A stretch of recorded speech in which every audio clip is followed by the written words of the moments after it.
Welcome to episode 9 of I'm Not Actually a Gas Station Attendant. This time we have local band The Deconstruction. I want to say they were the first band Ian saw in a DIY punk setting. They were the second band I saw, I believe. So, introduce yourselves, guys. Oh, well, I'll go then. Okay, there he is. My name's Sean Barney. I played guitar.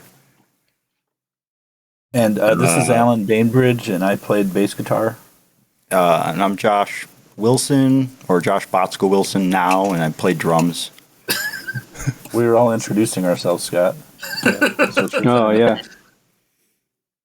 I was That's you. slugging a beer in the backstage. I'm Scott Town. There he is. All right. He was the singer. I was the singer. I'm making quote marks with my fingers. And also, Quote, unquote. The Deconstruction were the first band I ever saw, but also I bought my first skateboard from Scott Town as well. Nice. Yeah. Yeah, he sold me a bunk first. snowboard too. I bought my first skateboard from his dad. Yeah, that's even better. I remember the first time I saw Sean was at my dad's shop, like probably not long after I'd moved back from California. And I was like, who is that guy? Like he had like a dog chain necklace and he was super punk rock. And I was kind of freaked out by him. My dad. But as like my dad's the most straight-laced dude ever, but he's like, oh, that's Sean. He's a great kid. He and his mom come here and buy stuff all the time. Like if you never bought anything, you could have been some scumbag punk kid, but because you're like a good customer, he's like, oh, he's a great kid. Yeah.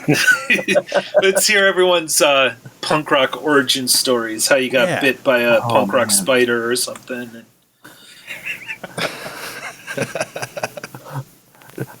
Or music origin stories in general. This isn't mine, but my favorite answer to this question is there's a video of John Brannon from Negative Approach, and he says, it's that one episode of Chips, man.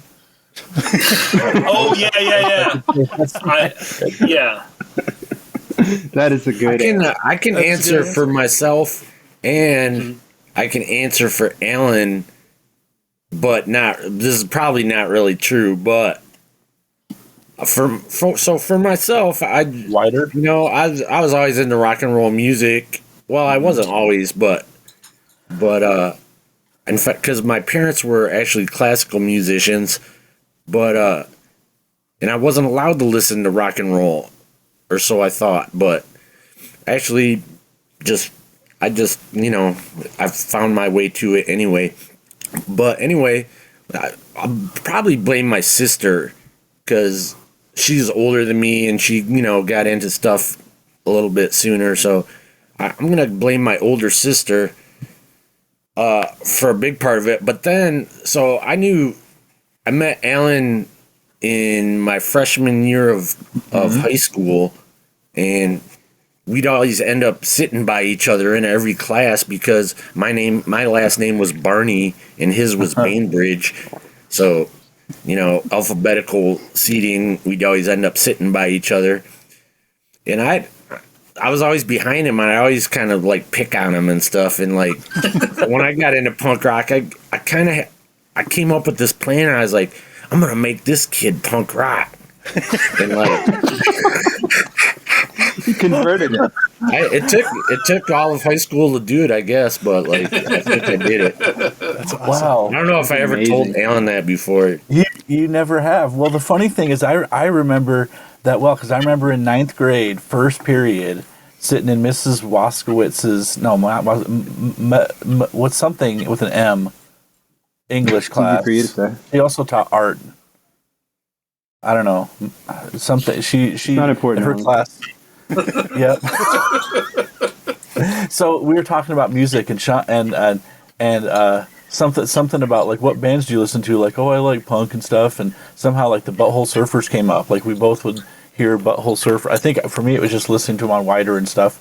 But Sean probably had seen him, and it's like when someone says they like the Butthole Surfers, in '85, you're like, okay, this is someone who likes cool music. So we just talked. And yeah, Sean was like the guy I knew who like actually went to shows, and I was like, oh, I don't know if I'm ready for that. That sounds scary. I might get killed or something. But like Shows wider, were kind of scary back then. and I'm wondering, I wondered this about people from all over, like if having a good radio station makes a difference. Because I mean, wider, like even from before that, like was a huge deal that you could turn on the radio and hear like real underground music and stuff. That makes sense. Yeah, that was a huge, Absolutely. huge thing for me, course. for sure. Yeah, wider room. Yeah. For me- in Kalamazoo. Yeah. Well, I grew up in Plainwell, and I'm older than all of you guys, but not that much older. The music was definitely there, but I had no way to know about anything. Like I couldn't get wider where I was. Like wider has a real short range, you know. And I remember because I was into like Devo and the B-52s, and like I wanted to be punk rock, but I didn't even know what a punk band really was, you know. And I always remember this in senior year. This guy Brian Bordages was like, "Town, you'd be into this. It's called Let Them Eat Jelly Beans. It's a compilation, and it's got Dead Kennedys and Circle Jerks." And he rattled off all these band names, and I was like, "What the fuck is this guy talking about?" And it was exciting to me, but it was like he was telling me about the menu at a Chinese restaurant. Like I didn't know what the fuck he was talking about. But years later, of course, I saw that album. You know, it took me till like 1984 when I really all at once kind of figured it out, like found Boogie Records. And you know, you have, just like Alan and Sean, you got to have the right friend to connect you to the weird things that are going on. And my friend Lou had the cousin that's really into music, and you know, we started skating and really found punk and punk records and Boogie Records and Believe in Music, which is another old Kalamazoo record store. And we just started buying punk records. But Let Them Eat Jelly Beans was one of them, like a year or so later, you know, and it was a great, great record. But I always remembered that day that dude told me about that senior year. That's awesome. That's a good one. Yeah. Yeah, I think for me it was going to Friday Freebies and all the bands you'd see playing. It's just we're skating around, nothing else to do. And it's kind of changed the entire element that, wow, there's actually something else out here and something going on rather than just waiting for someone else to do it. You see bands playing, they're local, getting out, a radio station, putting the bands out. And it really helped, I think, promote the entirety of the Kalamazoo scene that kind of grew from that. Wow. Yeah, there you go. Wider. Wider is the awesome catalyst for everyone. Mm-hmm. I think me and Rich lived Rich lived in different Allegan places. County. Yeah, and we listened to like, I think it was like Hope Radio or something. Yeah, Hope College in Holland had a radio station, and kind of like for me it was hearing like they would do metal shows, and then they would start playing like Cro-Mags and most of the bigger New York hardcore bands of that era, and that sort of opened it up. But when my good friends Joe and Dietrich started going to shows in Kalamazoo and going to Hole in the Wall Records, that opened up a whole new door for me. And then all of a sudden it was, you know, Born Against and Go and Citizen's Arrest and all the bands on the Discord roster, that kind of stuff. Yeah. So that was a really rad time. Yeah, I have to say, I think Joel Wick did a lot to offer an outlet for kids. A lot of people had cut him slack over years, but the fact is he made something happen. I mean, he was, I think, 14, 15 when he started some of his ventures. I mean, printing his own, you know, getting bands out, working at Kinko's to get flyers out, to get shows going. And most of the early shows he went to is something that he was running somewhere. Yeah. And, you know, there's something about Michigan that I don't really see. Maybe I'm just not familiar with other parts of the country enough, but Michigan is such a weird blend of urban and rural, where you know, most of the rural people are pretty close to a big city and are not necessarily uncomfortable in a big city sort of environment, and vice versa with the urban kids are, you know, there's it's just different. It's not like such an urban thing in Michigan. It seems like. Yeah. And evidence of that is the fact that Ian and Rich here are doing this podcast right now and grew up in Allegan. You know, maybe if you had grown up in like the Allegan of say Indiana or like Iowa, I don't think you guys wouldn't have been had the opportunity to be exposed to the things that you were. You know, This would be about NASCAR. Right. Same for me. Neither here nor there. But sorry, go ahead. Yeah, but I was in Plainwell, same thing. Like wider. Yeah, exactly. If I was in my car for 5, like Sean, you live 12 minutes from where I grew up, but exactly. I couldn't get wider where I live, and I didn't even know about it anyway. But just to go that few miles up the road and like everything changed. Like Boogie Records is 10 minutes away too, but I just didn't know, and I had no way of knowing back then, except that one cool kid that was not cool enough to know where the record store was. But I just know from like being a record collector and like looking for records in like weird places. Like you'll be at like an antique store in Bangor or just like out in the middle of nowhere, and you'll find here's a Motorhead record, and you're like, how the hell did this ever even get here? It's like Totally, dude. it's just bizarre. It's just all mixed up. Mm-hmm. That's how how Michigan is. Yeah. And plus Kalamazoo's a college town too, so that certainly helps the melting pot aspect. Well, and so I grew up most of my early life in Kalamazoo, but my parents, once I got into middle and high school, we were living out in the middle of bumfuck.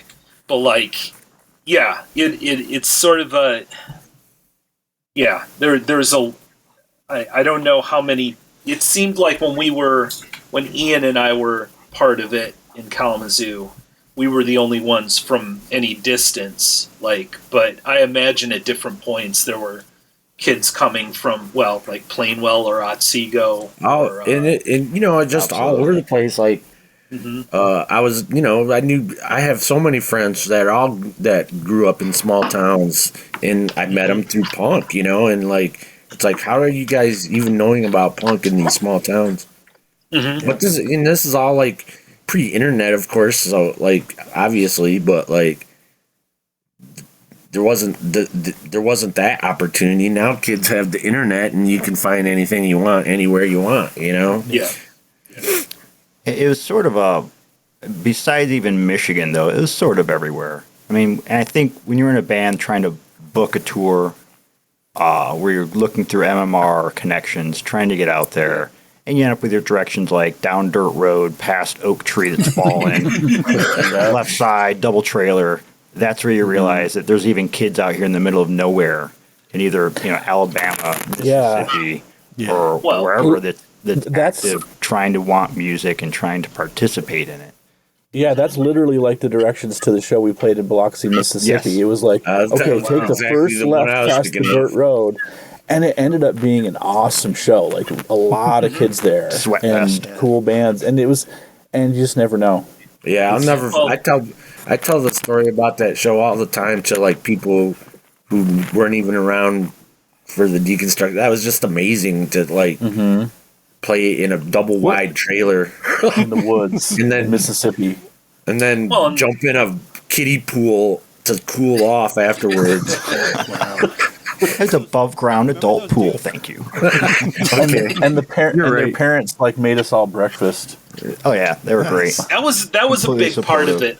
Yeah, there was a big part of it. Like, I saw that a lot. Like in terms of DIY shows all over the place, you had like parents who really trusted their children and were really okay with them letting people they've never met in their lives from, God knows where, stay overnight at their house and feed them breakfast in the morning. It's just crazy to think about that. Like, I don't know if I had kids that I'd want like their friends from, from Illinois or wherever. I don't even like my wife's friends doing that. Yeah, I mean, there was a lot of like liberal sort of supportive parents who were kind of the unsung heroes. We're a fallout from two bands, sort of. Yeah, I remember Sean and Scott were both in Panic Button, and Sean played bass, and Scott was the vocalist, and then that was like around the time where the first version of Last Laugh, where Ryan Gage was the vocalist, and I wish we had recordings of that. I don't have a recording because, man, wasn't the demo with Ryan? He needs to come to light. Yeah, the demo was with Ryan Gage. Had The original. For some reason, that Bert and Ernie were on the cover, and I had nothing to do with that. I can't say I had nothing to do with Bert and Ernie being on the cover of it, and but I don't know. That's how it was, and on Gamma Green paper. And yeah, it seemed like there were like two bands that would sort of like, if there's a show, well, one band's going to be the opening band and it's going to be one of the two, and you take turns, and Last Laugh and Panic Button. And then Panic Button broke up, and then Last Laugh was in the second version with Marty Burgess as the vocalist. And the funny thing, I was thinking about this, I don't know why, this must be my like Spectrum stuff where I remember dates, but like, there was this Last Laugh show where we released a 7-inch and Fire Sale played and stuff. Yep. And it was only a couple weeks after that we had the first Deconstruction practice. And I think So, how did you guys start? Josh got together and played, and then they asked me to do it. And at first I felt funny, like I'm already in a band. But I was glad to do it because I didn't feel like, Last Laugh was fun, but I don't know. I couldn't get the music I wanted There was overlap, right? Like Last Laugh was still a band when we started playing. Yeah. We played shows together. So Scott and Sean and Josh, do you guys remember like what made you guys decide, hey, do this? Well, Sean and I were in Panic Button with Jake. Yeah. And Panic Button kind of broke up prematurely. I don't even remember how or why, but I thought it was going great, and I was wanting more, so I was like, let's start another bit. I was like, hey, Scott, let's start another band, Yeah. The guitarist got a serious girlfriend, and that's right. That'll do it. That'll do it. It was going good. It was just starting to kind of.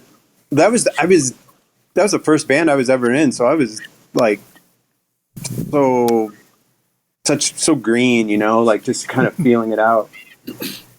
And it was just I love Panic Button. I really loved you guys. I seriously think I went to every Panic Button show, even like when you guys played, and you guys played twice in Grand Haven.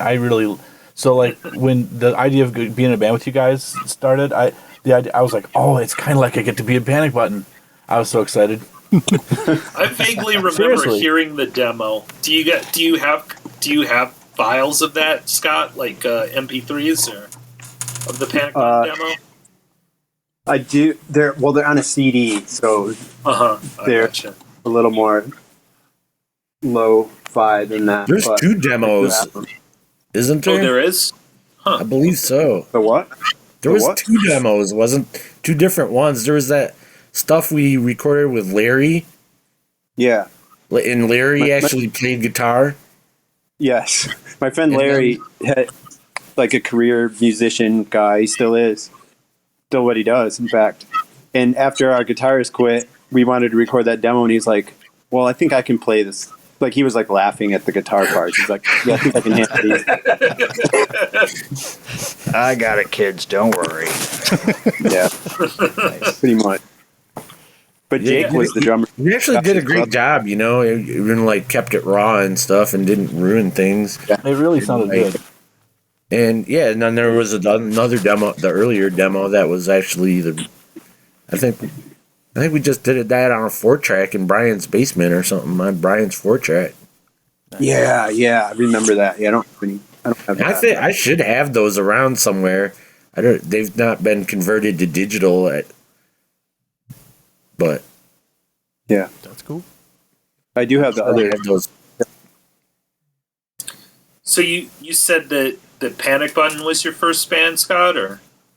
Yeah, it was. Okay. See, because there's like a gap in my Kalamazoo life because I started going to shows in '84 and '85, but then in the spring of '86 I moved to California, so I was gone for 3 years, like the equivalent of someone going away to college, pretty much. It was kind of the same age and timeline. So when I moved back, then 86 was pretty much right when I started going to shows. Yeah. Late 85, 86. So it's like, I never met Scott until he was like a famous BMX journalist. Yeah, we knew his dad more than we knew Scott. Yep. Sure, because my dad had that shop, which he opened for me, by the way, but then he just ran it all over. Yeah. Wow. Yeah. What other bands do you guys do? Like, Sean, I know you were in Young and the Useless. Was that your first band, or? No, I was in bands. I started playing in bands when I was pretty much from the get-go. When I was 15. I didn't even have a driver's license when I was in my first band, and I had we were called God, and then we were called Headache. I forgot about that. God only played like 2 shows, and Headache played like 6 or 7, I'd say. Yeah. One of my first shows was doing Headache and Dirt Ass. Derek Kenny played drums for Dirt Ass. Somebody else remembers that show. That was I'm pretty sure Derek Kenny and Shane Plowman were the 2 drummers of Dirt Ass. I'm pretty sure. That was a classic combination right there. Was that the precursor to Shit Fuck or whatever? What was it called? Fuck Shit or Shit Fuck? I don't know. Shit Fucker is probably a band. Shit Fuck was Steve Kenny, which explains why it never played. He was in a grindcore band, I remember, when he moved to Ann Arbor, called the Bedwetters. They were actually pretty good.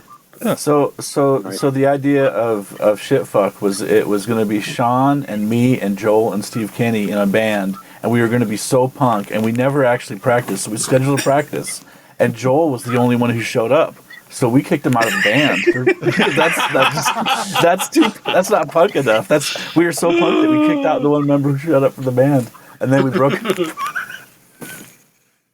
Wow, you heard it here first. That's a good one.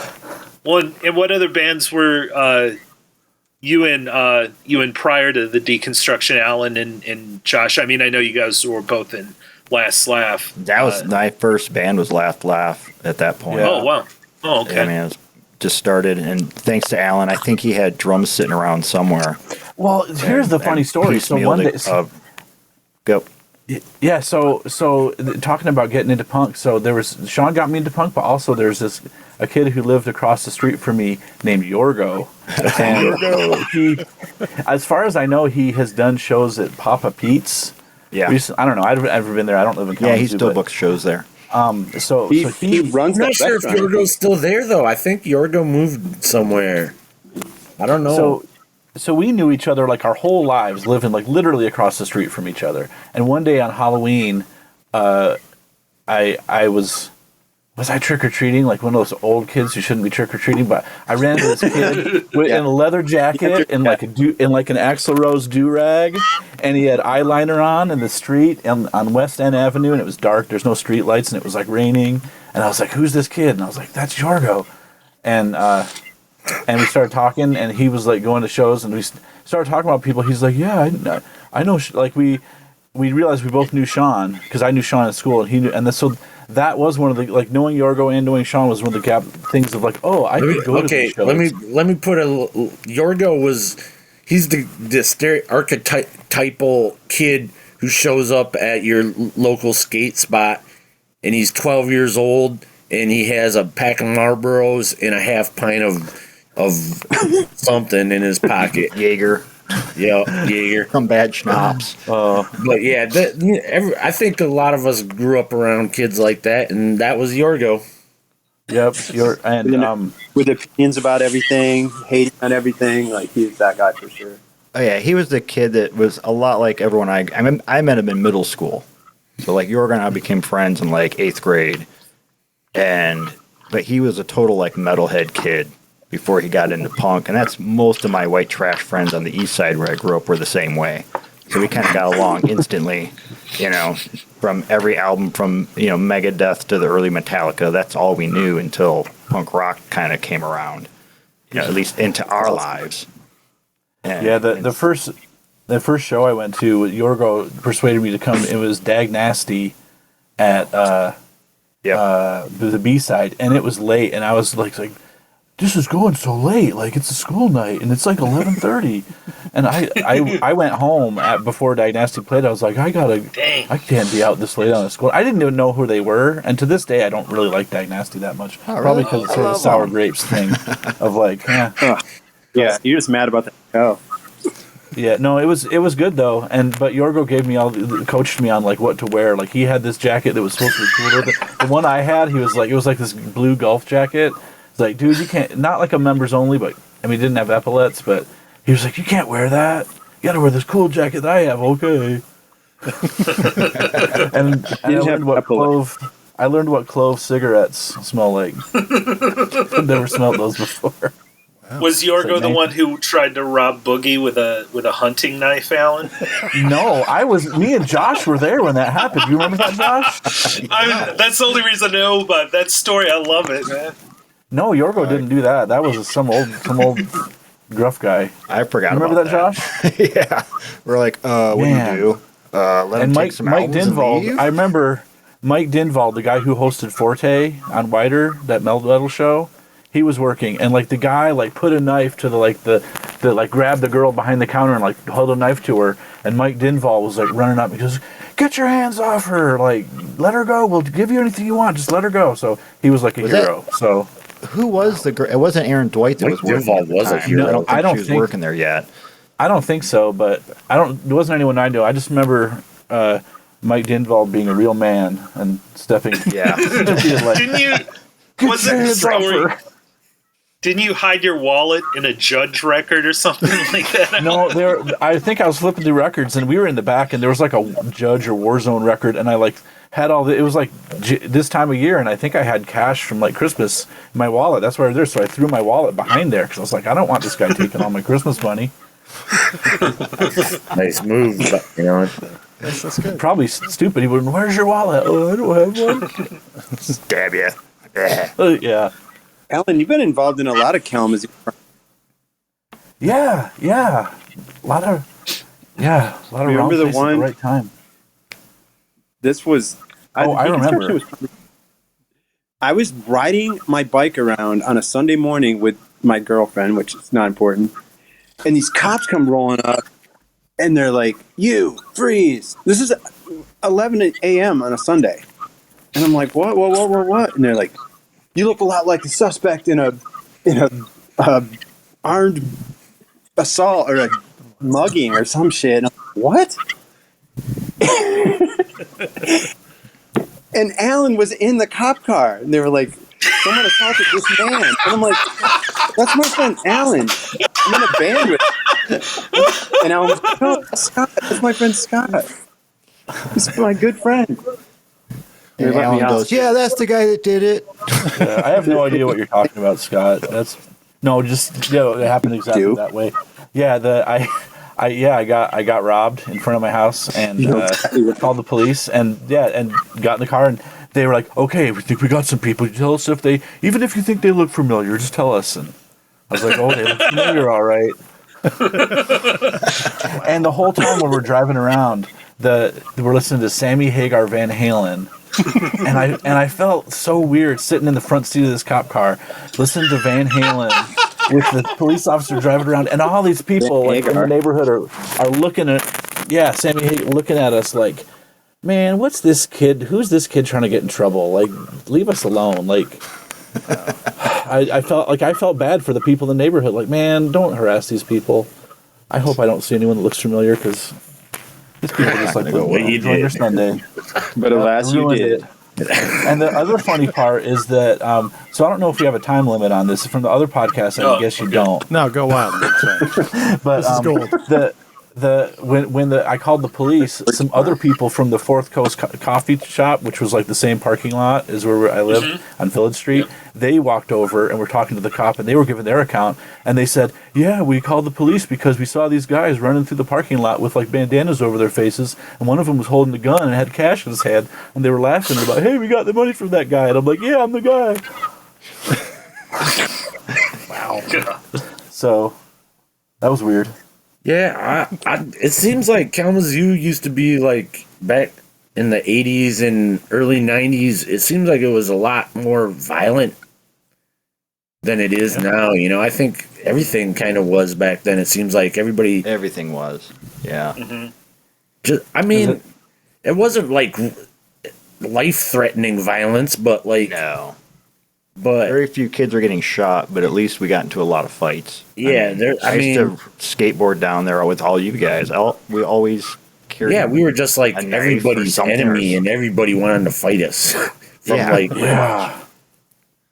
Well, Yeah. and that's like we've been talking about all through the podcast about like, you know, Kalamazoo was seen as like, you know, especially in the the show aspect, it's like no moshing, no this, that. And it's like, yeah, there's a reason, because it was a little rough, you know, before Yeah. that. And it was, and really like, as far as I know, Detroit was worse, you know, and like Grand Rapids was probably the same, if not worse. And yeah, it's just like everywhere. It was just, I think things were just more. People were more willing to like.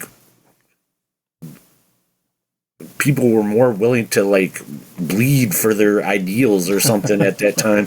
As messed up as that is, you know. yeah. Well, I remember lots of the Friday and Saturday night hangouts in Bronson Park. Oh yeah, Like Yeah. there was so Yep. many people. So, yeah, I mean, I'm sure there were fights that happened, but they would have, you know, there were so many like skate punks and shit out there. That, Yeah, I mean, Yeah. Joel was talking about like fighting skinheads, and was it Bronson Park or was it just in Kalamazoo in general? Probably. yeah. I remember hearing. I listened to that, and yeah, it was just pretty much what went on. You know, I don't know. Yeah, I think Not, the I word- don't really have an interesting story about that, but I remember that all happening, and it was just kind of like another day in the life of being a punk rock skateboarder at the time, you know. Yeah. Yeah, we had nowhere to go, and people know where we were more than we knew who they were. I mean, we were Yeah, there were always kind of people- just- yeah, we were kind of in that space most of the time, and if someone wanted to find a fight, they know they could probably find us all there. Yeah. Or think they could find one or two of us and fail to realize we're like a swarm of rats that would come running out from every corner. And, with skateboards flying, if they actually tried to start a fight. well, and in my memory of like Derek specifically, he seemed like a really mellow dude, but he had a bad temper if someone like pissed him off. Like, Absolutely. He tried to fight Donnie from New Kids on the Block. I forgot about that. oh yeah, that was in Plumber's Butt. I remember that story. Yeah. Eric Lacombe told that story. Yeah, that was funny. Wow. Yeah, I remember him Yeah. round kicking somebody down once. I mean, he could actually, the kid from Boston, or wherever, it definitely had a different take on it. I mean, same thing with like Dirk Bradley, who was out from playing well. I mean, he was down there, and he's a kid that studied karate most of his adult, young life. And they're the kind of guys I definitely tried to buddy up with when things were looking pretty crappy. Well, I remember being on Western's campus with Derek and Sean one time, and I was in the back for some reason. I don't think I was cowering, but I'm glad I wasn't up front. And these guys just started something with Derek and Sean, and you guys handled it. And you Yeah, guys Derek were ended that real quick. I remember that. Yeah, I was and you gonna guys tell that did- story too. I didn't know. That's how Yeah, Dirk- what? I haven't heard from Dirk in a long time, but I just I've saw run him into him a a month couple ago. Yeah. I saw him at the skate park. Yeah, but even back to like the shows in Detroit we'd go play, I find that was always that major difference to where in Kalamazoo shows, it was kind of our place, our relief from everything. You'd go to Detroit to play like the crappy little hole in the wall areas.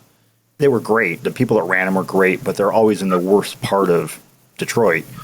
And you get all the skinheads and kids showing up that we try to lock the doors and almost barricade ourselves in against them just to keep them out. Wow. I remember my first Detroit show experience was we went to see Jawbreaker at the grounds at University of Detroit. And it to me at that point, it was just mind-blowing. It's like we went to the subway across the street after the show, and there was like 6-inch bulletproof glass in front of the cashier, and that was the first time I had ever seen anything like that. And it was like, wow, this is kind of scary. So, is this where Alan tells the story of us buying chicken for a tire, or is that where I tell it? Okay, that story, man. Do you want to tell it, Josh? Well, it was my van, so I'll start it, but I'll let you finish it. Okay. But we were driving up for a Sunday show, and the tire blew on our van, and we're just, stuck in the, I guess if you want to say the heart of Detroit, somewhere. To this day, I don't know if we're on near 11 Mile or something of the sort. Avenue. Yeah, Livernois Avenue. No idea of the area, so we don't have a spare, so we pull basically a tire off, jack it up, and start walking up to where you could see, embankment to where the town starts. And we're wandering around with a flat tire, and some lady rolls up with her husband, and it's just like, kids, get in the car. We're like, what? We just need a tire. She's like, I don't want to see you on the Sunday evening news. Just get in the car. And so we hop in the back, and she's like, what's your problem? And we explained we had a tire per issue. We spent probably an hour and a half with them driving around trying to find anywhere open to get a tire. We finally found a guy working on a car in a closed down shop, and in the end tossed it over a barbed wire fence. He mounted a new tire for us because he had it sitting there, and tossed it back for like $15. And then we explained where we had to go, and the lady, that's fine. I think Alan in the end was the only one that had money. I was broke at the time, and basically went through a drive-through with him and bought him KFC for dinner. For like 2 hours of driving us around, trying to save our skin. But it was just unbelievably, my first experience, I guess, of being in an area where you're just like, what do you do? No cell phone. It's not like today, and you're just kind of really stuck trying to figure out, solve a problem in a way that you don't really expect to have to solve. Well, there's some things I remember differently, but I don't know if you told it that way so as not to implicate us in a crime. Nope. But I think there's probably more than a 30-year statute of limitations on theft of a tire. Did we steal the tire in the end? Yeah, because what I remember is we got like that was the story I remember you guys telling me when you got back too. It was this woman and her husband, and they got us in the car, and they're like, well, we might have the tire. Might be a tire in the trunk of this car, but I don't have the keys to the trunk. And he had like a screwdriver in the ignition to start it. So what does that tell you? He's driving around a car that he doesn't have any keys for. And so we go to this this shop where all these guys are working on cars, and it didn't look like a shop. It didn't have a sign out in front. I think they said it was like a chop shop. Yeah, I think they said it was a chop shop. Like these guys might, and they were really nice. Like they opened the car up, and and we had the tire with us. Oh, they were super like helpful and nice, and wasn't scary at all. They were just, oh no, we don't have a tire. So we drove around, and at one point we all got back in the car, and they get back in the car, and he sat on a full bag of potato chips that wasn't opened. So you know how they're packed with air, and it goes pop. And as soon as it popped, they hit the floor of the car. And we're just all sitting there going, why'd they hit the floor of the car? And they looked around, and they were like, they thought it was gunfire. And the guy had like this bandage on his leg because that came open, so they had to like rebandage it, and he was bleeding because he had got stabbed the night before. Wow. and I was like, and the whole time it was summer of '91, and I was wearing this shirt that said, it was from the band Downcast, that said "Stop Sexual Violence," and I was just like, yeah, like I believe in that, but I might actually experience like just violence, like full on, like I hope I don't get like killed, and so we're driving around and we can't find anything, and everything's open. And I don't know. This is a podcast, so I'm like, oh crap, is someone going to say Alan Bainbridge doesn't believe that's real violence? Of course it is. Edit all that out. Man, I just got canceled.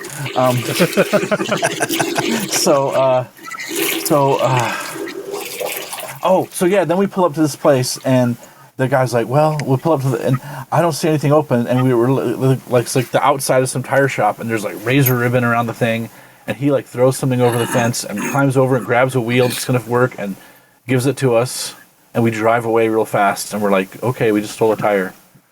But I'm like, what else are we gonna do? And I had just had all this cash because I had bought a new bass guitar at Elderly Instruments in Lansing the day before, because my other one got stolen out of my garage. So yeah, there's a lot of crime in Michigan at that time, and I happened to have cash, so I gave him cash, and we went to KFC, which I don't think Derek Kenny had any. I'm pretty sure he didn't. and then we got dropped off back at the car, and Sean was there, and Marty was there. I don't know who else. Some other people. I don't even remember what bands were we even going to see. It was Last Laugh and some band from, I don't remember it all. I have no idea who else. Do you remember where it was at? Oh, 404 Willis. Oh, okay. And then 404 Willis, a bunch of, like, a Nazi skinhead showed up. Exactly. To top it all off, a Nazi skinhead showed up, and they had to, like, barricade the door, and they were all, oh, it'll be okay. We have all these weapons on the roof. We can block. Yeah, I remember that. Drop cinder blocks on them and stuff. I was, man. Worst week. That place was always so sketchy. God, it was so terrifying to I like still walk can't across believe the that's street. like a real story. Like, I'm not making that up. It's That whole neighborhood is all gentrified now. It's like safe as milk. It is. Oh wow. Yeah, it is. Yeah, me and Eric Z. This past summer, my wife and I went up to Michigan to visit my family, and we stopped in Detroit and hung out with Eric Z. And he took me. It's like, yeah, it's super, super safe and nice now. Wow. It Or was at so least for scary. Detroit. Like there wouldn't they be reopened. anyone like on the street. You wouldn't even see anyone. That was always No. in parts of it. You know, like the desolate. You know, that was streets kind where- of like almost like the secret safety savior of Detroit is that like Empty. you're not gonna run into anyone, so you don't have to be scared of anyone. You know, but but that was a little. It made it definitely a little more threatening in some ways. You know, you just expected someone to be. it was Lurking definitely around the like an unknown kind of environment for us Kalamazoo kids for sure. Oh yeah. Yeah. I remember one time we went to see Lungfish. I don't know if any. I feel like Alan was there maybe, and Tim Yeah. Hayden and Bob yep. in a real shitty neighborhood, in Yeah. a really crazy old club. And I don't know who it was, but some dudes got jumped on the street that just like walked to the party store, or whatever. Totally. Was it Yeah, see, Hamtramck? like- I think it I don't- might have been.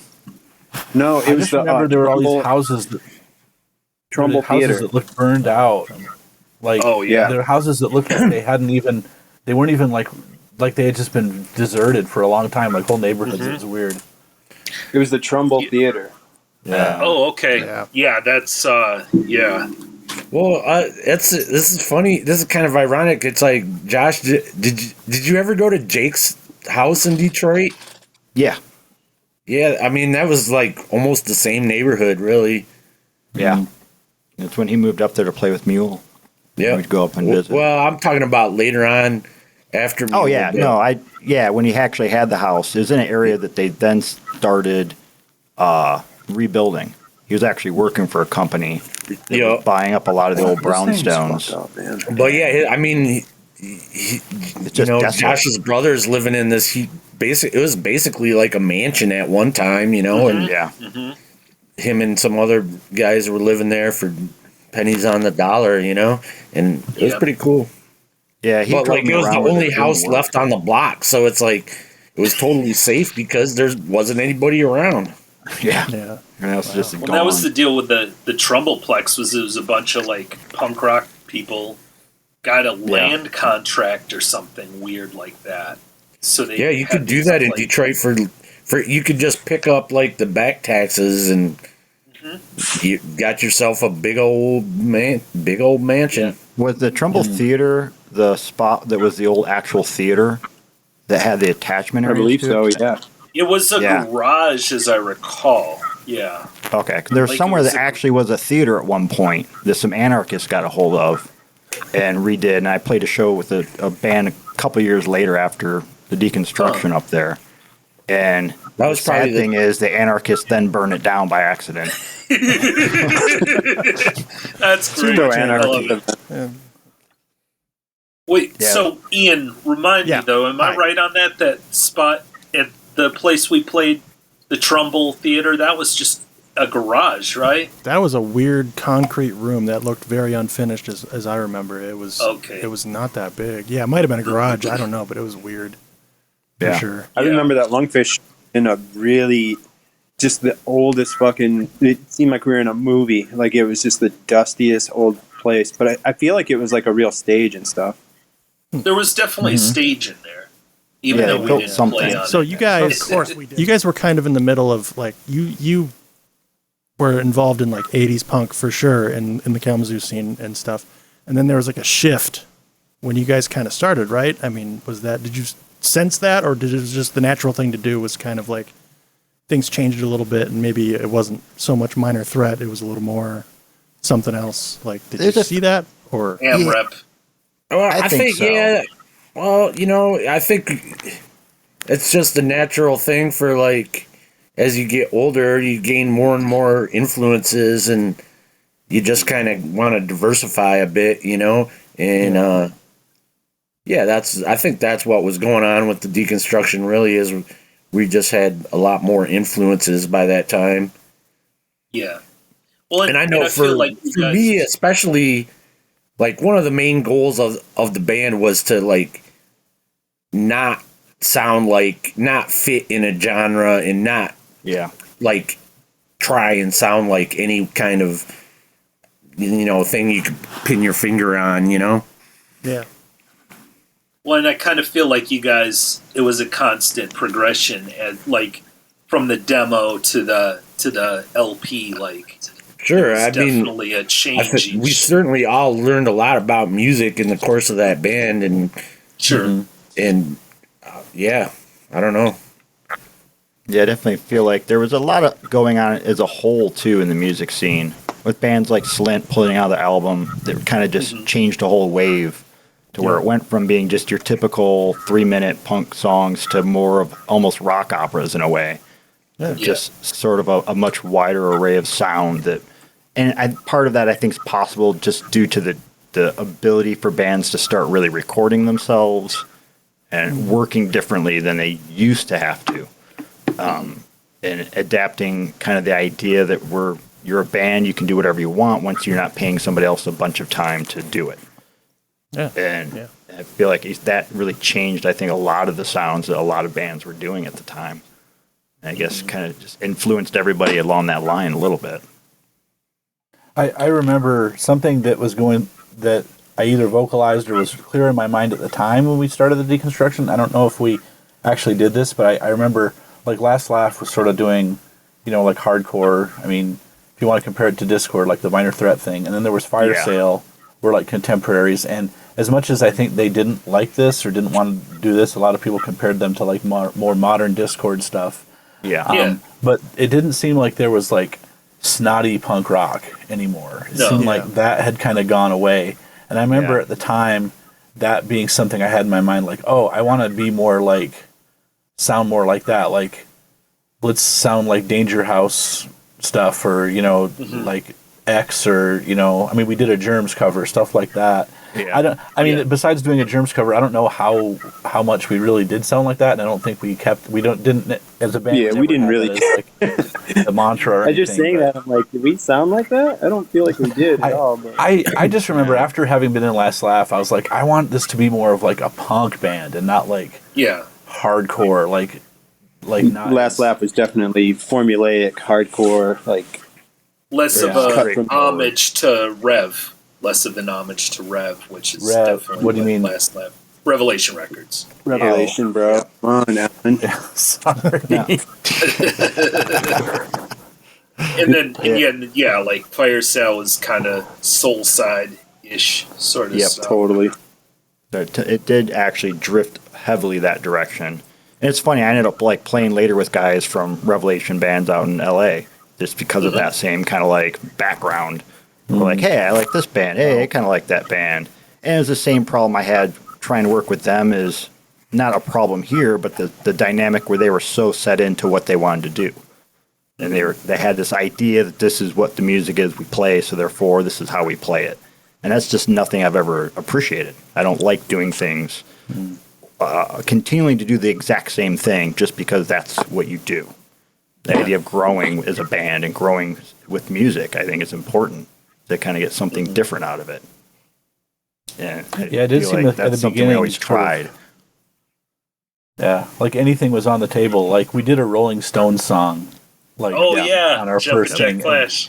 And I remember on the first demo, like for a little while, we played a song where I tried to play one part on one song with like slap bass, which now I'm kind of rolling my eyes when I say that. Like, what was I thinking? But it's like it's sort of like anything goes. Like, there's no sort of like, No. that's not what we do, you know, which is kind of fun. I think And you were let's the face first. it, everyone hated us at first. Yeah.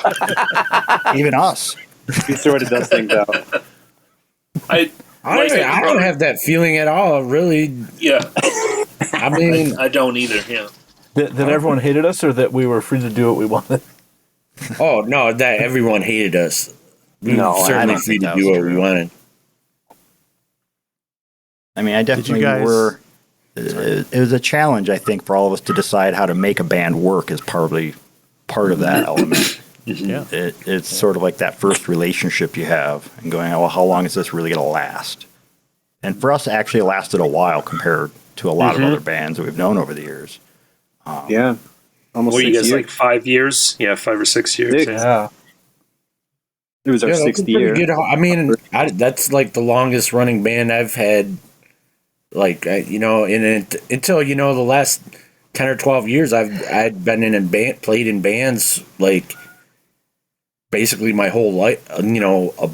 Life that I was actually able to do that, and yeah, that's the longest lasting band I've been in, probably.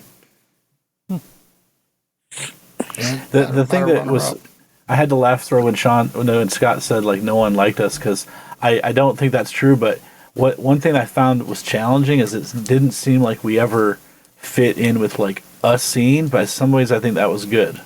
Like, Yeah. Yeah. It was. we didn't It was. really fit in with like the Club Soda sort of like Monday night bands. We didn't really fit in with like the sort of, I don't know, newer hardcore scene. But I guess See, that's the way that could work. I thought you were very much part of that and kind of like the elder statesman of that, because like Derek and Joel were doing bands, but they, you guys were the constants, in my opinion, anyways. Like, you guys were there, like, from, the first show Ian went to, until we all left Kalamazoo, actually. Yeah, we were pretty blue collar about it. We just kind of kept chugging away at it for sure. And another thing that probably like limited our popularity, at least locally, was I was always really kind of stern about limiting the number of shows we played in Kalamazoo, as opposed to trying to get out of town.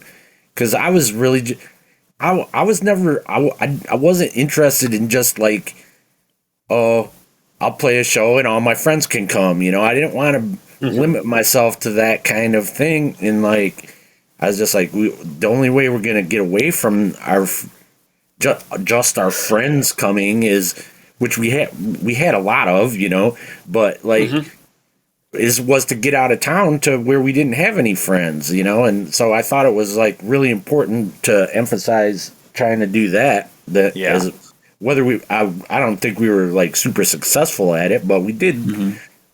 we did turn down a lot of shows, and You were vocal about we that did too. get out of town a lot.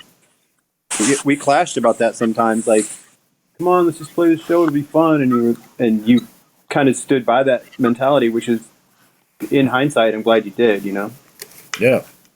No, I think it was pretty good choice. And what I remember sometimes with out of town shows, sometimes we'd not be received well at all. Like, it just was like, this isn't working. But sometimes I remember it was just going really well and people being really excited about it. And it felt awesome to, go somewhere else and people get it. Yeah, I remember playing a show in Fort Wayne, Indiana, and it was at a pretty big club that apparently at one time was a strip club, but it was kind of almost more just looked like a hockey rink or something. But like, yeah, it was like a big open warehouse. Yeah, but anyway, they had it was really weird. We were opening for like some band that was like ex-members of like the Thrill Kill Cult or something like that. Electric Hellfire Club. Yeah, and we had just finished our first demo, and I remember I think we sold 20 of those at that show, Wow. Yeah, I remember the guy that booked it was requesting songs. He had our demo and he was yelling out, "Broken Ladder, play Broken Ladder." We were like, "Whoa, we're getting requests." Yeah, That's insane. I must say though that I think something most of you guys don't realize is that one of the Ramones really liked us. Whoa! Staten Island. What? It came back around to me later because I read an article of one of the Ramones being interviewed about their favorite new bands, and they said the Deconstruction. And I was like, that's weird. And I assumed that they were talking about the other band that had the Dave Navarro one. Yeah, but that's not the case because I remember then, I'm like, when we were at a show that we played in Staten Island at the New Music Fest, or one of the festival hardcore or punk I remember that show. there was some guy wandering around that everyone's kind of following around aimlessly, and I'm like, who's that guy? And he later came up after we played, and he's like, hey, it was a really good set, man, blah, blah, blah. Kind of a funny sounding guy. I'm like, yeah, thanks. And Which Ramon? I gotta know. I have no idea because I don't know any of Was them. it CJ? I wasn't into them. It better not have been Was it CJ. Maki? But it was one of them that lived in New York at the time, and I think had came out to that, loved going out to the more punk rock show type things. And honestly, the article was kind of received as the idea that obviously wasn't us, but the fact is, I think it actually was. Wow. I'm starting to cry, dude. I love the Ramones. Well, hey, speaking of that, so were you guys ever approached by the Dave Navarro Deconstruction, and offered money by any chance? No, I almost approached him because I saw him in LA and I was going to be kind of call him out for stealing our name. And to this day, I have never even heard what that even sounded like. So That was terrible. I heard them once. They're not good. Yeah. And that's what made me realize there's no way Ramon would have picked them as a band he really liked. Well, and there was so funny. the only reason I asked that is, do you guys remember that band from Lansing, Down? Yeah. The metal band Down bought their name, and so they changed their name to Down MF, I guess, is the way I remember it. I think I remember that. Yeah. There's sometimes I think about the alternate band names we thought of, and one of them was 9 Inch Roofing Tax, and I think we should have gone with that. Yeah, we would have had that one first or second. What was the other one that was about food? I can't remember. It was something just really inanely stupid. Well, weren't you guys originally going to be called the Deconstructors? I think I remember that in the Zine Or interview. Deconstructed. No, I can't I remember. don't think so. I think it sounded so stupid. We were just like, no. I think Josh was pushing for White Line. Sean came up with the name. Yeah, I like that name. I still like that name. Can we change it to that? Yep. You heard it here first. Digital now. We can do anything. Yeah. So you guys recorded a demo and a 7-inch and a LP's worth of music as well? Yeah. And then the LP never came out until just last year. Yeah. 2 years ago. We'll definitely be. That's a weird one. The thing. Josh, did you even get the LP Did you get Oh. the CD? I don't think so. You gave me a 2 years copy ago. of. I think you actually, when I last saw you, got me a copy or mailed me a copy. So No, this was like recently, 2 years ago. Oh. Like the finished, No. the artwork, everything. Because No. none of us knew how to get a hold of you. wow. I think I texted guess I've you hermited about it pretty when well. when it was happening, but we never. I don't know. It's in my No, hands that's right now. Well, I'll come get one. I'll come knock on your door and pick it up tomorrow. I think I still have. Yeah, I have some right here. Get Cecil we could, on the horn. isn't it? What is that released on digitally? Is it on like Bandcamp or I can't remember Yeah. what? Yeah, it's on It is on Bandcamp. Well, and and it's blows- also like on it- Spotify and Apple Music. Yeah, like it blows It my is. mind. I can be in my kitchen. I can say, Alexa, play the Deconstruction, light yourself on fire, and it starts. It's like, Oh, my daughter will get a kick out of that. yeah, it's like I guess we're a real band now. Your daughter would be like, "Oh my God, what's wrong with you?" Yeah, Well, and by the Why is LP, this- it seemed like you guys were going on a heavy sort of like touch and go, like kind of vibe. It seemed to me. Like, We weren't really. I mean, we weren't really going on anything with. That's just uh, that's just what we what were came trying up. to do at the time. You know. yeah. yeah. I mean, That's there's where definitely we're at. heavily influenced by a lot, but nothing particular. I mean, we definitely all listened to different. I remember Sean bringing up bands at times. I'm like, who? What? And just we completely had different backgrounds of influence to what we were really into, and we just tried to make something work out of that. And yeah, Josh was turning me onto like all kinds of crazy stuff that I was not even trying to be into, you know. But if it's cool, you know. I remember at it's- one show, someone. Sorry. No, go ahead. Well, I keep losing connection, so I don't know if you guys hear me or not. And then I start talking hear over you. you guys. I'm sorry. We hear you. We're here. I remember this is speaking to Sean. We were at a show, and someone said that we reminded them of Mission of Burma, who I'd never heard. And Sean was like, "Oh, that's a huge compliment. That band is fucking great." Yeah.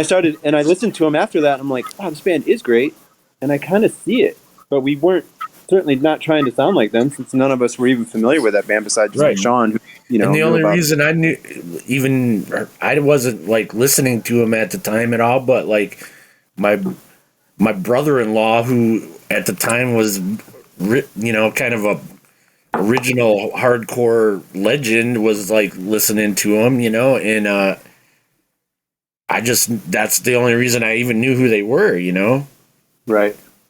Yeah, just the outside influence. Yep. I remember Sean yeah, like, "Yeah, my new favorite band is Flock of Seagulls." You're like, "What?" I love Flock of Seagulls. It seemed like that divergence in what we were into was even more so like when we recorded that album. Like, Yeah, for sure.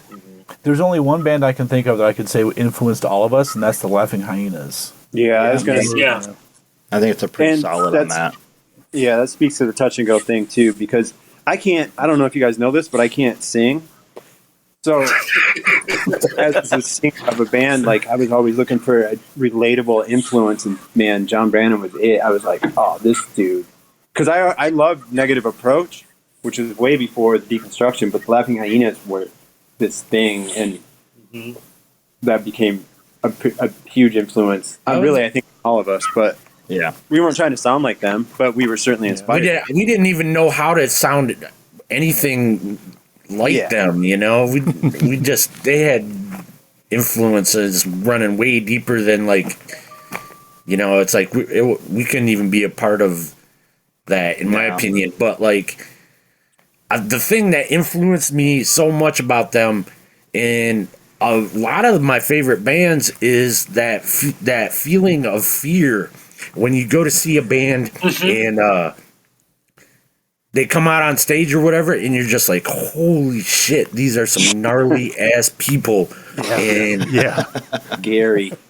this the whole environment is not safe. And that's what I loved about all rock and roll in general, and that's I wanted to create that kind of feeling in the Deconstruction even, but like I think we did a few times. Yeah. I just remember the first time I saw the Hyenas was one of those new music nights at Club Soda that I got snuck into because I wasn't 18 yet. Yep. And John Brannon was spitting on the audience. Mm-hmm. Oh, yeah. Yeah, because nobody would buy him a beer. Right. He was so fucking belligerent. Yep. Dude, this is so gnarly. One time, because he drank all the free beer in the back and wanted more. they were so gnarly. And Larissa, the guitar player, like her influence is like Ron Ashton, right? Like she used full Detroit, just rock and roll to the core. So that's where, in that full bluesy part, that definitely kind of came through in the later Deconstruction for sure. But Yeah. we weren't trying to emulate them. We were already, that's how those guys played. Like the Alan and Josh rhythm section was so heavy and just dirgy, and it kind of worked. I saw John spit on Larissa at a show one time. Which Yes. I think that was that same show. Yeah. might have been. Speaking of John Brannon, like The best laughing hyena story is when Larissa had a crush on Steve Kenny, and she like while they were playing, she would wink at him and throw her guitar pick directly to him. oh my gosh, That's awesome. That's amazing. That's amazing. I think Steve ended up moving to Detroit. I think they actually ended up like kind of like being friends and stuff. Yeah. The weird thing is Steve Kenny was in like an interim version of Last Laugh. He was a second guitar player. I don't know. Yep. He was also an original member of Spork. Yes. Yeah, so that was the best thing that could have happened to Steve. His road of, I don't know.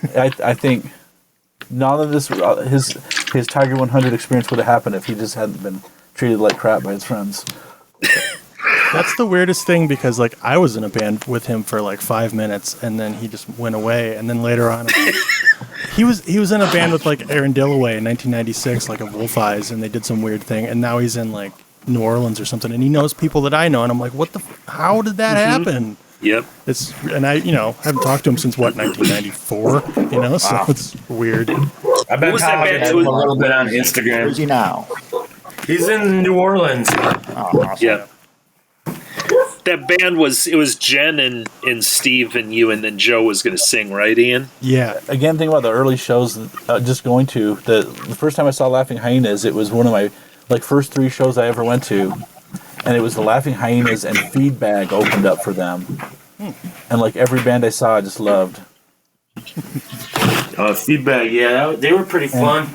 And just like the fact that he covered himself, he like made himself smell like as bad as possible, and wrapped himself up in a blanket. And during the concert, the show, opened it up and like the stink. And it was just such a good introduction to punk rock, like to see that and then see Laughing Hyenas, and like this is it's all in the spectrum of punk, like the stinky joke band. And the Laughing Hyenas, where he would play trumpet. Yep. It was like I always enjoyed bands that really went to the next level. That's something that's just you didn't see enough in other rock type settings, where the singers that just would go ballistic. And I mean, I really loved like Black Flag and Henry Rollins and bands like that, as well as like NoFX. Were just people that could take a stage and just own it. And it's something that they're drawing you into what they're doing, and that's what we always tried to do. Actually, not just play music, but really bring people into where you are. And it was really difficult to do. Something that, to this day, I go see bands, when I was in LA, all played in billion bands out there. And maybe 1 out of 100 would have that. Where you're like, wow, they actually have a great, not just a sound or something they're doing, but want you to be there with them doing it. And it's a rarity anymore. Yeah. I mean, even a rarity then, I guess, for that matter. I mean, I think the last great band I saw in LA that had that was probably the Mars Volta, the old guys from At the Drive-In. Oh yeah. Yeah, that band was right. Yeah, and they're the kind of band that you kind of think, oh, they're all right, songs okay, but then you see them live, and it does have that next level of just they're there to play, and bring it all out and put it all out there, and make something great out of that. Yeah. I never saw them. I saw it at the drive-in. We're awesome. Yeah. No, and it's something. Did you move to California? Yeah, I lived out there for about 12 years. I was going to say, did you move out there to play music, or? Yeah. Yep, we moved out. After I played in Trocar, we kind of split off that, and Shannon, the bass player, and I moved to LA with two guys from Twitch, which is Kevin Oberlin and Chris. And we started a new band and moved out to LA and tried to do something with it. I had no idea you were in Trocar, huh? Yeah. No, that was besides the first EP, did all the rest of the band until Shannon and I left. It was wild seeing you play, Josh, to see you play drums in Trocar, because you're such an amazing drummer. And like when I listen to the Deconstruction, I'm like, Josh is the lead drummer. Like the drums are kind of like a lead instrument a lot of the time. And I'm like, and it blew my mind seeing you, like, because we were always in bands together. Oh yeah. The funny thing is, I think I bought Jeff Wise's drums because he was with Yorgo, and those guys always needed money for something. I wonder what. and apparently it was a car payment, but his car payment money must have gone to something else. And so they're like, dude, can you buy Jeff's drums right now? So I was like, okay. So I Jeff Wise was in the second band I was in, Young and the Useless. He was the drummer from. So if Young and the Useless broke up around that time, I'm sorry, but I bought his drums. Yeah, that's fine. I was like, I guess I have a drum set now. So I was hanging out with Josh and Yorgo, and I think we even tried to play with a few other people, Josh, but last laugh. I ran into Derek Kenny in the Maple Hill Mall when I was buying clothes with my mom, and we were talking, and he's like, let's start a band. I was like, okay. Mom, is it okay if I start a band with Derek? Just be home by 9. Can I also just say that my first punk mixtape had a Last Laugh song on it, so that was a big for me. And also, on the subject, I used to play the Deconstruction demo at school all the time and piss everybody off. So see, we did piss people off. Yeah, perfect. No, I definitely. It was a good time though. I think with Alan, you're probably the bass player I played the longest with, besides Shannon, that I then moved to LA with, and it's just to have partners in music for that long really helped, I think, develop something. Versus just turning over every year, different people, to actually have some sort of longevity where you can build a working relationship in music somehow. Hey Josh, I've always been curious about how much of your musical development was fueled by competition with your brother. A lot of it. No, we both were we had different abilities of playing drums, which is kind of fun. Definitely. We didn't play the same at all. And I think that's I have the interesting perspective of being in bands with both of you guys, and totally different style, and but equal amounts of talent for sure. Yeah, just totally different approaches though. He was always the one that had the real musical influence, I guess. He was the his influence thought on me. Processes were a little more organized, perhaps. Yeah. Well, he was an indie kid, kind of more so than I was. Where I just wanted to play drums, that's it. And I wanted to ride a skateboard, that's it. Where he actually was more involved with what was actually going on outside of just the Kalamazoo bubble. Who was older, you or him? He is. Okay. For some reason, I always felt like he was younger than you, and I don't know. Because I'm bigger than him. Yeah, there you go. There you go. Yeah, you were quite a bit taller than him, yeah. No, he's 2 years older. And I think we both kind of started trying to do bands about the same time, though. So it wasn't. Well, gosh, you were 15? Were you even 16 when the Deconstruction started? You were so young. No, I wasn't driving yet. Alan had to drive me around everywhere. Thank you, Alan. Yeah, sure. All the years. Hey, Well, I'll hey, come man, with I my can- new van. I'll come pick you up. We'll go for a ride somewhere. It's Go on a it's kind road of trip. it's kind of like our musical careers, if you can call it that, dependent on each other, because you can't get anywhere without a drummer. But like you and Jake had such different. Like Jake would sort of play more predictable parts, or not. I don't know. He had a style that was more refined, maybe. But like when I saw you in Troll Car, it was just like Animal from the Muppets, but good. Like Yeah. like seriously, like you were like a lead drummer. Like it was just like, Hey, Animals. I think Animals pretty good. yeah, well, it's just like this kidding. wildness, and sometimes playing in the band with you, sometimes like you wouldn't play a part the same way twice, or like, and I it'd be can never like, remember. there'd be a little bit of frustration, but at the same time, I'm like, man, we get this like explosion of. Like Sean and I can just go do do do do do do do, and you're just going crazy, and it's like sounds awesome. Pretty much. I think half the problem I've always had is trying to be a better drummer is I don't know how to play everything twice, like the same way. It's a blessing in some light, but a complete downer in others. Where I'd go to make when I was in LA, work for guys, and that was the hardest part is to realize, wow, I actually have to get good. or their version of good.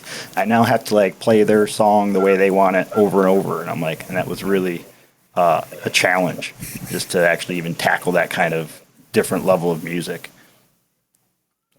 Wow. And learn, I guess, how to do it at an age 10 years past when I should have. I was almost going to say we should have invited Paul Bear to this discussion. Yeah, Paul Bear is We need one to of the get most him at important some members point. of our band that wasn't in the band. Yeah. I think I still owe him like $100. Just don't tell him. I'm just wondering, You owe him a clean van seat too. So, Ian, when you said we were capacity, like, is there a reel-to-reel going and it's about to run out, or like, No, I just like It's a use figure of time. speech. it's just that the well seems like it's run dry? Because I'm just wondering what you guys remember as like the weirdest shows, and I'll preface it like it seems like maybe every band thinks that their shows are all weird, but it seems like we had some weird shows. We sure did. Or Oh like yeah, go weird- for it. Yeah, if you got some, hit it, man. I'll tell one real quick on that same tour. Like that tour was so great. It was a life-affirming event for me. But remember, we drove like 16 hours. We drove the entire length of Florida from like West Palm Beach or whatever at the very Fort bottom. Lauderdale. Of Florida. Yeah, Fort Lauderdale, right. We played in this cool bar, this awesome girl that was the promoter, and like it was super fun and free drinks. And of course, Josh and I got hammered, and it was a blast. And we had to leave the show immediately afterward to drive all the way to but the show was an absolute bust. He didn't make a flyer because he didn't want too many people to show up. He told, and there were literally 5 people there in his parents' suburban basement, and we were just livid, just exhausted, and Yeah, we could have been just God. getting massages and free drinks all day in Fort Lauderdale. And yeah, it was insane. No, I still And think we the were- we weirdest played one with was that- Oh, go ahead. Go. No, you go ahead. I still think the strangest one where Scott was interviewing, because Scott was into film at the time and brought a camcorder and would check in on people and video things. The crazy white trash KKK band down in Alabama that we played with. I don't know if you guys remember. It was they were the craziest, in full, I red. remember playing with a crazy, they were almost like a Stooges kind of garage rock. The white trash debutantes. I have a couple rock stories band. about that. That had the one with the transvestite singer. No, Yeah. they're actually pretty well known later. By the way, I can't remember the name. The white trash. The Sea Serpent Snakes or whatever. But anyway, this band was Serpico? they were literally wearing Ku Klux Klan outfits. You're talking about Dr. Doom. Or Yes. whatever that. Dr. Death. Oh yeah, that was in Florida. Yeah, that was Gainesville. That was in, Dr. Death and the Rage. And I swear, I thought they were just a joking band, but I thought Scott had said that no, they're pretty serious. After completely, just like you're I just reality remember check. the guy and his wife, and she wore a crab outfit, and then this song that went abort the baby, abort the baby. That was like that was one of our running jokes for the rest of the tour, I think. Yeah. So two things about the White Trash Debutantes. So we played with them in Alabama, and they were, and I mean, honestly, I don't know, like, were they drag or were they like trans, or I don't know, but they had a song, There's a Little Bit of Whore in Every Little Boy. That was one of their songs. I thought they were great, man. They were great. Actually, really So the funny thing is, so a few years, they were from San Francisco, so a few years later, I was a missionary for my church in San Francisco, and we're walking down the street. I saw two times, saw Ginger Coyote walking down the street. Ginger Coyote, the singer for White Trash Debutantes, all in the getup. And I was like, saying to the guy, I was like, hey, that's Ginger Coyote from the White Trash Debutantes. And he's like, huh, what are you talking about? I'm like, never mind. You wouldn't understand. You had to be there. I remember we stayed at the house we stayed in there. Do you remember the cockroaches? And I know this is common in Water the South, bugs. but they were looked like Pimento bugs. small dogs walking around. In that Oh, yeah. house. Man. It was insane. The show I remember most as being just like out of this world was when we played. I think this was that same tour, but we played in Lancaster, Pennsylvania with Bloodlet and 108.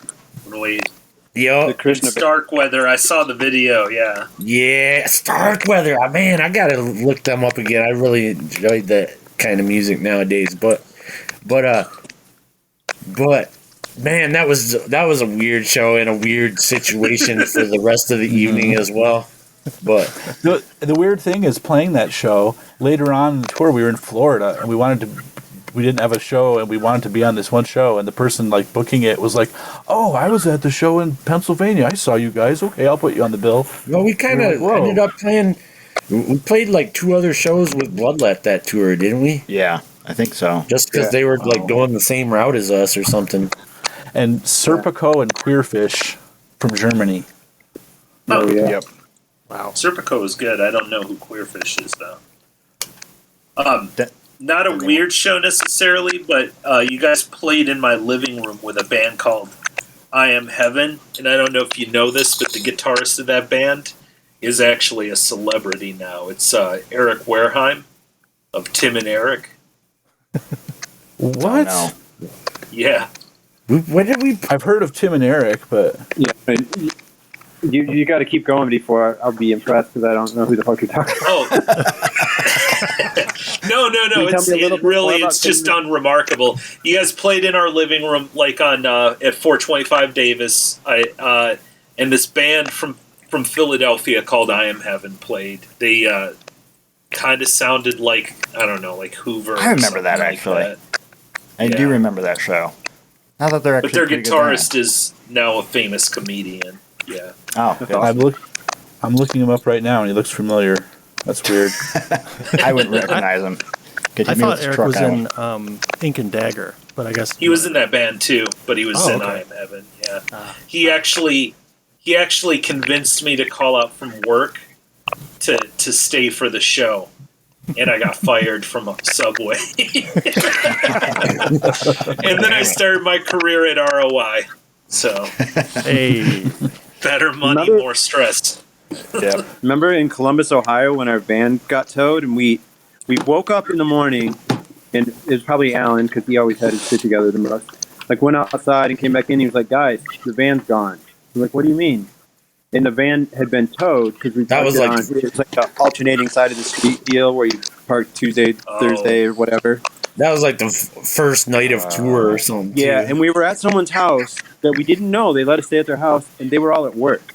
Except for, was there like a roommate sleeping or something that we hadn't met or anything? Yeah, it was like a hippie commune or something. Yeah. It was like a hippie youth hostel. Yeah. It was like a hippie that rode a recumbent bike, and so that's one of my pieces of advice I give to people. I say, never let a hippie who rides a recumbent bike tell you where to park, Yeah. because they don't know. Rex didn't drive. He doesn't drive no damn van. But we got a ride from the roommate to the impound lot, right? And it was really far away, and it cost $140 probably. Like it'd be 5 times that now, but it was super expensive. It was 5 times what we got paid the night before. Right. Should have bartered with him. It's like, yeah, we got $30. We'll also give you a demo tape and a 7-inch. All right, 10 demo tapes and let my van go. Paper sticker. So There are other. So My big mouth Go ahead. got a trouble a few times too. Remember in Cleveland when that dude kept talking about the Crucifix, and I'm like, you know that band broke up like 15 years ago, right? Just being a smart ass, and he was like, yeah, you know you're staying at our house right now too, right? I remember that. He was so pissed. And Sean would get so mad at me because Sean, I don't know, it's just more in tune, I guess. He's like, God, dude, you just can't not say something stupid. wasn't there some show where there were like flyers for some band all over the place or stickers? Team Spider Kill. Yeah, and you were like, we're this band, and someone was like, what about Team Spider Kill? Dude, okay, I remember exactly. I remember we're in Grand Rapids, and it was Team Spider Kill was written everywhere, and I just thought that was so funny. Meanwhile, I'm wearing like Doc Martens and like a hockey jersey or some ridiculous 90s skate fashion. But we just took the stage, and I said, we're Team Spider Kill. Like, we hadn't even started playing yet, and this dude was like, what about Team Spider Kill? He was like ready to kill us, and I'm like, oh, fuck. That didn't go well at all. It's funny because like we were talking about like connecting with the audience, but I think sometimes just as much as connecting, we wanted to like alienate the audience, which probably explains why we were more successful. But Making friends. like Scott, you said like this next song is an Operation Ivy song, and like of course it wasn't. And then some guy afterwards like, yeah, I didn't recognize that Operation Ivy song you guys did. Remember? Okay. Here, you mentioned Grounds earlier. We opened for Rancid. Yeah, I love to trip out the kids with About that Rancid? story too. Yeah. I said, Rancid has a song about Detroit. I don't know what they know about Detroit. They're from California or something to that effect. I don't even know why I said that. And I love that song, by the way. That's my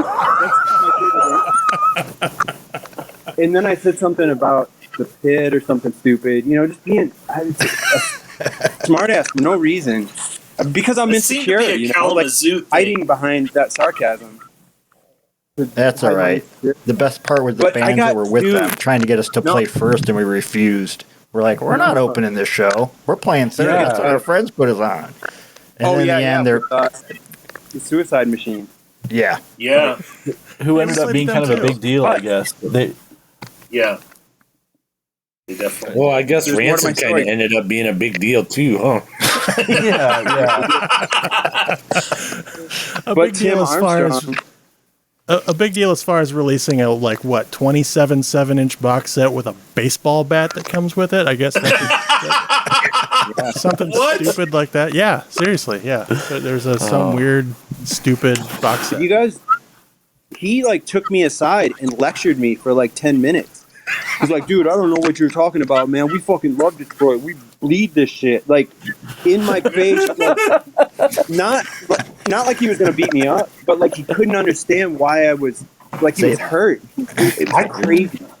I remember talking to those guys in there. I thought they were really nice. They liked our set and they were nice guys. I thought they were Matt Freeman, who's in Rancid, played in MDC, and I met him at Club Soda a couple years before Rancid, and he was in Operation Ivy also. I think. Yeah, he was. He's the coolest dude. He totally remembered me, and then a half hour later, Tim Armstrong is just lecturing me, and I was like, "Oh my god, dude, what the fuck did I do now?" Man, that's funny. They were so great. I love Rancid. I think that's the only time I've ever. Something that's time you've ever seen them, you're getting lectured. So, do you guys remember that band Harriet the Spy? Oh yeah. You played with a few times. So, Sean, do you know what happened to the guy from Harriet the Spy? I guess it's the drummer. No idea. He died. So he's the guy that put out that comp that we were on. Remember we were on that Sure, comp yeah. board games for the Punk Rock 7. So have you heard of the company Earthquaker Devices? They make pedals. So he's the CEO. No, I he's the founder. He's the founder of the company Earthquaker Devices. They make pedals and stuff. So he started playing guitar in bands and like had an old overdrive and he needed to figure out how to fix it. So he figured out. I remember how to do last it all. time we played down there in Ohio with them. Like those guys just had all this crazy old tech gear just sitting around everywhere, and it was so fun to like wander around the house and like be like, "Ooh, what's this?" And like, they had like the that one like Japanese guitar that came in a case with a built-in amp and speaker and all that kind of great old collectible stuff, man. Well, on their website, the Earthquaker Devices website, they have like this. I mean, they're like you can get their stuff at like any Guitar Center or whatever. They're pretty, but they have like a thing about their story. It's like a video, and he talks about like making music, and he holds up the board games for the Punk Rock Stroll thing, and oh, cool! See, right on the front, it's like the all these bands and the Deconstruction night, and like, oh, we're famous because for a minute he shows our record, the record that we're on. So, because I even had bought a couple of their pedals, and interesting. I had no idea. I haven't even thought about purchasing any item of guitar gear in years, and I kind of because Guitar Center has basically ruined that whole market, in my opinion. Yeah. But well, I heard this there's some podcast, I can't remember what it was, but it was something about like being emo and growing up or something, and they were interviewing people, and they interviewed him, and just through the interview realizing, oh, he was in Harriet the Spy, and he's the guy who started this company. So Yeah. that was kind of a weird connection. In the late Jamie Stillman. Yeah, Jamie Stillman. I was gonna say in the kind of like early 2000s or like late 90s or whatever, when I discovered the internet, I was like, you can email anybody you want. And I used to email him all the time and be like, I don't have shit to say, but what's going on? And he'd be really nice. He was a really nice guy. And then all of a sudden, he started Earthquaker, and I'm like, hey, I used to email that guy for no reason. Just because. Yeah, I used to Hey, email. Mark remember Robinson. that time we played together? Yeah, seriously, that's what I did. I was multiple like, hey, times. yeah, That was cool. I'd email Mark Robinson of Teen Beat Records and be like, what kind of drum machine did you use on Air by Abbey record? And he'd respond, and I was like, wow, this is neat. Anyway, that's all. I emailed He had Sam like McFeeder. appropriate questions. I mean, that was pretty awesome to like actually be able to reach out as soon as you found you could and be like, how did you do that? Yeah, I just want to know. I emailed Sam McFeeders. I bought a Born Against shirt, I think from the Vermiform website. It's probably defunct now. This is a long time ago, too. And said, yeah, you actually played in Kalamazoo a couple times for shows that Joel Wick put together. He still owes you money. And I remember his response. He goes, I don't think he owes any money, but he certainly owes me some time. Which is pretty rad. Wasn't it like some people, maybe Alan was possibly involved in this, glued a bunch of bagels to the Born Against van? I seriously didn't. I seriously didn't. Yeah, okay. Sorry, I didn't mean to incriminate you. No, that was especially Derek if you Kinney. didn't do it. Totally Derek Kinney. Okay. I mean, I confessed to stealing a tire, so I would own up to it if I did. They were not happy about it.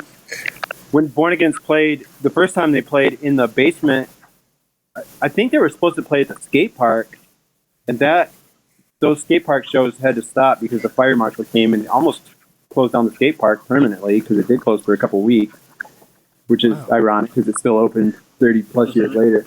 Yep. But they ended up playing in the basement of Hole in the Wall, which was my bedroom, and Josh Wilson on his paw jumped on my bed, and hit a pipe and broke it and flooded the basement like during the show. Oh man! Are you sure I did that? That was the other Josh Wilson. Born Against and Rorschach. And Played Downcast. Yep. And Downcast. Wow. There you go. Quite a lineup. You heard it here first. And Last Laugh. Yeah, that's right. You guys did play because That was. Yeah. I still listen to Rorschach all the time. Yeah, they're a great band. Oh man, Protestant is such a good record. Yeah. I mean, the first one's good too, but that second LP is just mind blowing. Didn't they use their music in that movie Zero Dark 30 as like music they tortured the detainees with? I'm serious. Yeah, really? I forget which song, but it was used. It was from the Remains to Date LP. I forget which song they used though. No One Dies Alone. Oh, yeah, I think that's right.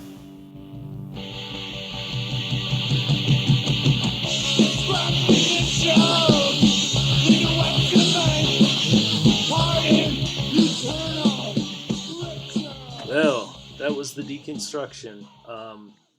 I think for both of us, like, obviously a huge part of doing this podcast that is just sort of to like come to terms with our past in a lot of ways, but also it was like as time got along, at least for me, I wanted to sort of speak to people that sort of had a huge impact on me as a teenager and to an extent in my early 20s, but like it was really cool. Apparently that was the first time that all four of them have had a conversation with each other since like probably 1996. Yeah. So that's pretty fucking wild. For me at least, it kind of felt like, especially with Sean and Alan, like I remember many nights me and Chris from Constantine Zincati would hang out at Alan and his buddy Tim Hayden's apartment in Kalamazoo, and it reminded me of many late night conversations with everyone sitting in Tim's room listening to records. So it was really cool, and if you get a chance, you should check out the Deconstruction's LP. That it's obviously very posthumous. It was recorded, I think, in 1995 or some shit. But it's called Light Yourself on Fire. Bandcamp address is... We'll provide it in the... we'll put it in the link. Fuck it. Yeah. I don't... Yeah, you're not going to write it down anyways. Fuck it. Yeah, it'll be a clickable link, so go wild. So, yeah. But, yeah, so hopefully you... If you're listening, you enjoyed it. Listening to a bunch of old dudes who haven't spoken with each other in many years, not out of bad feelings, just out of living in different parts of the world, get together again. I thought it was really cool. Yeah. All right. Take it easy. Bye. Peace.